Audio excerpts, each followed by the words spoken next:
नमस्कार, आप देख रहे हैं सी न्यूज भारत और मैं हूं आपके साथ ज्योति अरोड़ा। वक्त हो गया है न्यूज बुलेटिन का, जिसमें हम बिहार, राजस्थान और मध्य प्रदेश जैसे निम्न राज्यों की खबरों को जानेंगे विस्तार से। तो चलिए शुरू करते हैं खबरों का सिलसिला। गया जिला के इमामगंज प्रखंड में कोरोना संक्रमण की तीसरी लहर को देखते हुए औरंगाबाद के सांसद सदस्य सुशील कुमार सिंह के प्रयास से वैल्यू फर्स्ट संस्था के द्वारा इमामगंज सामुदायिक स्वास्थ्य केंद्र में 2 ऑक्सीजन कंसंट्रेटर मशीन लगाई गई। इसका शुभारंभ सांसद सुशील कुमार सिंह ने फीता काट कर किया। वह इस संबंध में सांसद सुशील कुमार सिंह ने कहा कि आज मेरे द्वारा इमामगंज डुमरिया और बांके बाजार सामुदायिक स्वास्थ्य केंद्र में 2 ऑक्सीजन कंसंट्रेटर मशीन दिया गया है, जो यहाँ की जनता के लिए एवं जरूरतमंद लोगों के लिए इमरजेंसी में जान बचाने में लोगों को मशीन काम देगी। वहीं दूसरा, वैक्सीनेशन सेंटर में पहुंचकर जायजा लिया, जहां टीकाकरण हो रहा है। उसका इंस्पेक्शन करने आए लोगों से बात कर पूछा कि टीकाकरण में कोई समस्या तो नहीं, टीका मिल रहा है या टीका लेने में कोई शंका या झिझकपन। उन लोगों से सकारात्मक उत्तर मिले और देखा कि कोई कोरोना वैक्सीन का पहला डोज में लेने आया है तो कोई दूसरा डोज ले ले। बोले कि आगे बोलते रहे। एक है कि मेरी तरफ से इमामगंज पीएचसी को 2 ऑक्सीजन कंसंट्रेटर दिया गया है, जो हमारी जनता के काम आएगा, जिसको ऑक्सीजन की कमी होगी और लगाना पड़ेगा उनकी जान बचाने के लिए या उनकी चिकित्सा के लिए काम आएगा। दूसरा, वैक्सीनेशन सेंटर जो पीएचसी भी है, जहां टीकाकरण हो रहा है, उसका इंस्पेक्शन करना, लोगों से बात करना, उनसे पूछना कि टीकाकरण में कोई समस्या तो नहीं है, टीका नहीं मिल रहा है या टीका लेने में कोई शंका झिझक है, वो भी था। हमने टीका लेने आए लोगों से बात की, सब लोगों ने सकारात्मक उत्तर दिया और कोई दूसरा डोज ले रहा है, कोई पहला डोज लेने आया है। अब लोगों के मन में कोई टीका के संबंध में शंका या भ्रम नहीं है।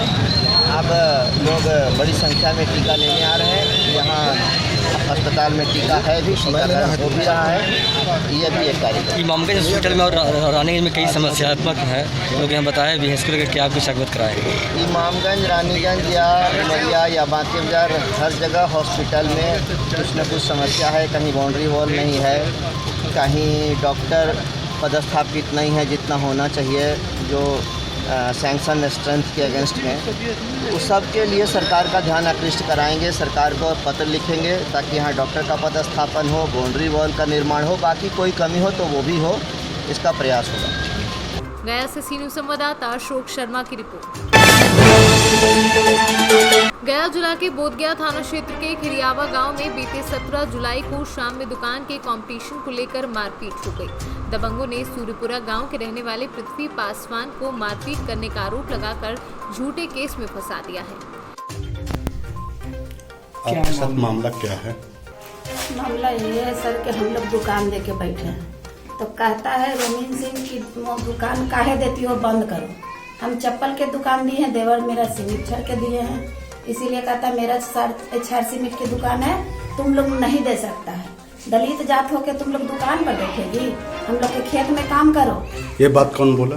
रमीन सिंह बोला, डब्बा बोलता है, अमर सरदार के किधर से तो लाता है, वो बोलता है कि आप लोग काहे ऐसे करते हैं, तुम आप लोग दुकान दे के बैठ सकते हैं। तो हम बोले कि नहीं दे सकते हैं, आज के डेट में कौन काम करता है, तो नहीं करने पड़ेगा, तुम लोग दलित जात से हो, करना ही पड़ेगा। इसका क्या परिणाम निकला और किस तरह से दबंगों ने आपके साथ अभद्रता किया? क्या सर? दबंगों ने किस तरह से अभद्रता किया आपके साथ? लड़ाई झगड़ा? जी, लड़ाई झगड़ा यही किया कि मेरा बेटा और देवर थे दुकान पर थे, तो क्या नाम था उनका, जो बेटा और आपका देवर है? पृथ्वी पासवान अच्छा। और रोहित कुमार, वही दोनों रोहित कुमार कौन है? यही है सर। तो यही दोनों ये खाने गए चौमीन, पापा इसको बेच रहे थे पृथ्वी पासवान, तो गाली दिया, पूरा डब्बा दिया गाली, जितना मन भर गाली दिया। वो लोग 4 आदमी से गाली दिया, तो ये लोग कुछ नहीं बोल रहा है कि डेली तो सब वैसे ही करता है, तो डेली करने दो, सब करते करते थक जाएगा। लेकिन जब नहीं बर्दाश्त हुआ तो ये सब आकर एथी में दुकान में हेल के मारपीट किया। तो हमारा बेटा बचाया अपना भाई चाचा को, जितना शक्ति था उतना, फिर फोन करके बुला लिया। दुकान में मारपीट कौन कौन किया? रमीन सिंह, डब्बा और अमर सरदार, वो बल्ला यादव है, यही 4 आदमी मिलके वहाँ पर था, मौजूद था। उसके बाद 25 आदमी बुलाया गया। 25 आदमी में हम किसको चिनेंगे? हम तो घर थे सर, हम लोग को पता ही नहीं था कि क्या हो रहा है। पक्का 1.5 घंटा मारपीट किया था। 1.5 घंटा के बाद हमको पता चला तो हम लोग सब गए उसको द्वारे पर, कर नहीं गए हम द्वारे पर। सूत्रों से मालूम चल रही है कि पहले से भी कोई विवादित मामला चल रहा था क्या? कहीं नहीं सर, पहले से यही खाली था कि बार बार माना करता था कि तुम लोग दुकान नहीं दे सकता है, यही विवादित जोर है। तो कभी इसके लिए आप लोग थाना में कंप्लेन नहीं किए कि भाई हम नहीं लोग की, वहाँ हम लोग दलित से सोचे कि हैं? कहता है सब बदमाशी खाली करता है। इस चीज को बोलना चाहिए था कि भाई हम लोग वहाँ दलित से हैं, सरकार उठान कर रही है, वहाँ दलितों को ऊपर बढ़ा रही है, तो क्यों नहीं हम लोग बिजनेस करेंगे? तो हम लोग नहीं इतना केयर किए सर। हम कहने कि लोग लांगटा जैसा खेत बेचता है, बेच बेच के ड्रामा करता है, तो हम लोग क्या करेगा? ऐसे बोल के कोई चीज होगा। आप क्या चाहते हैं? अब हम यही चाहते हैं कि उस पर कोई कार्रवाई किया जाए। हमको ऐसे करेगा सर तो हम लोग कैसे जिएंगे? हम लोग के आज के डेट में कोई क्या जब इतनी सारी घटना घटी तो आपने प्रशासन के पास गया? गए नहीं सर, जब घटना घटी तो वो लोग फिर 200 आदमी लेके, जब हम उसको द्वारी पर चढ़े तो 200 आदमी लेके आया। 200 आदमी लेके आया तो मोड़ पर छेक लिया तो हम किसी के घर में लुका दिए पृथ्वी पासवान के। फिर नहीं, उसको दुआरी पर पूरा मार रहा है ढेला। तो हम बोले, वो कहा कि हमको घर में से निकल जाओ। तो हम बोले कि नहीं देखिए, घर में से मत निकालिए, प्रशासन बोला के हमको देवर को पकड़ा दीजिए, चल जाएंगे, अस्थिर से तो रहेंगे, बच तो जाएंगे, यही बोले।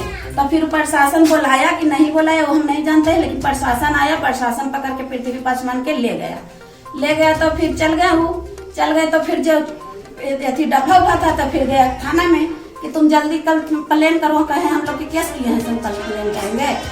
उधर सुधर आदमी भेज रहा है पूरा ढेर मनी, आज तक आदमी को लगा रहा है गाली देने के लिए, ऐसे करेंगे वैसे गंदा शब्द में गाली दे ही रहा है वो लोग। गया से सीनू संवाददाता अशोक शर्मा की रिपोर्ट।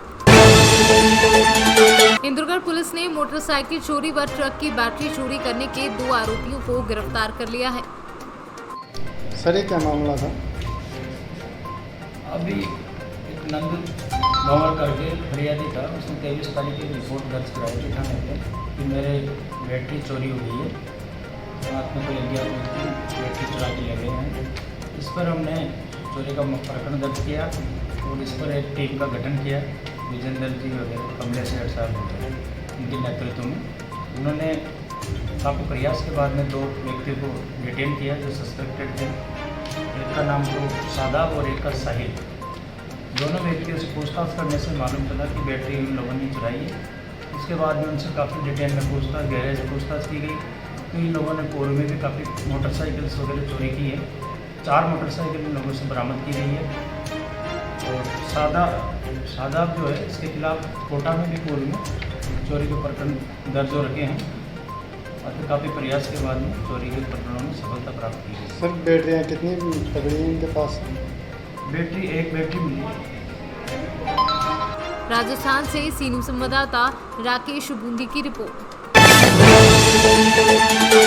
मध्य प्रदेश के उमरिया में मुख्यालय से सटे बरौला ग्राम पंचायत अंतर्गत एक खेत में एक संदिग्ध परिस्थितियों में युवक का शव मिला है, जिसकी शिनाख्त भरौली निवासी गुड्डू पिता महेलाल यादव के रूप में हुई है। सूत्रों की माने तो मृतक शुक्रवार की दोपहर कृषि कार्य के लिए घर से अपने खेत गया था, तभी से वो लापता था, जिसका शव रविवार की सुबह भरौला निवासी दिल्ली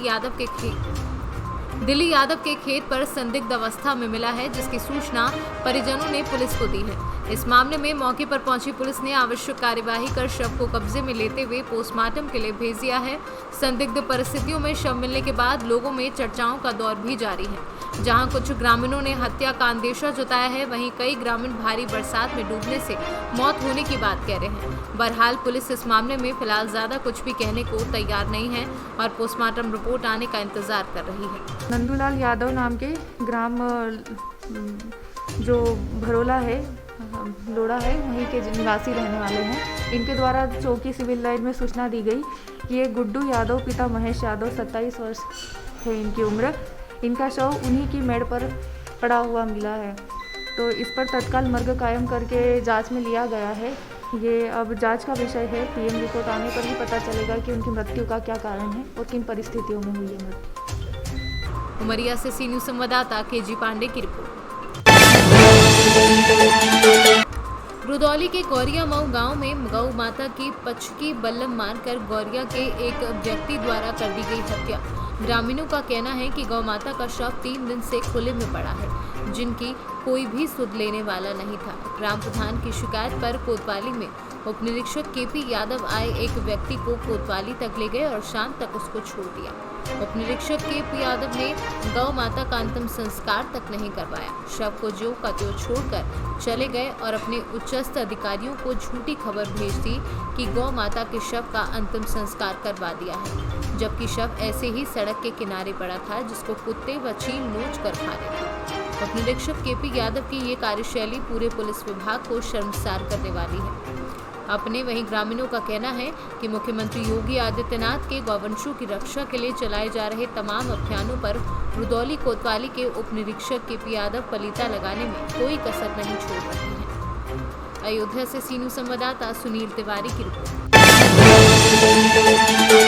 एटा जनपद में बम्बा में डूबने से 2 बच्चियों की मौत हो गई। वहीं बच्चियों की मौत से कोहराम मच गया है। बम्बा किनारे चल रही बच्चियों के पैर फिसलने से दोनों बच्चियां डूबी। गांव के ही गोताखोरों में दोनों बच्चियों को बॉडी को बम्बे से बाहर निकाला। मृतक बच्चियां सगी बहनें थी। बारिश से बम्बे की कट रही थी पटरियां। नाराज ग्रामीणों ने एटा टूंडला रोड जाम किया है। वहीं अधिकारियों ने ग्रामीणों को मृतक बच्ची के परिवार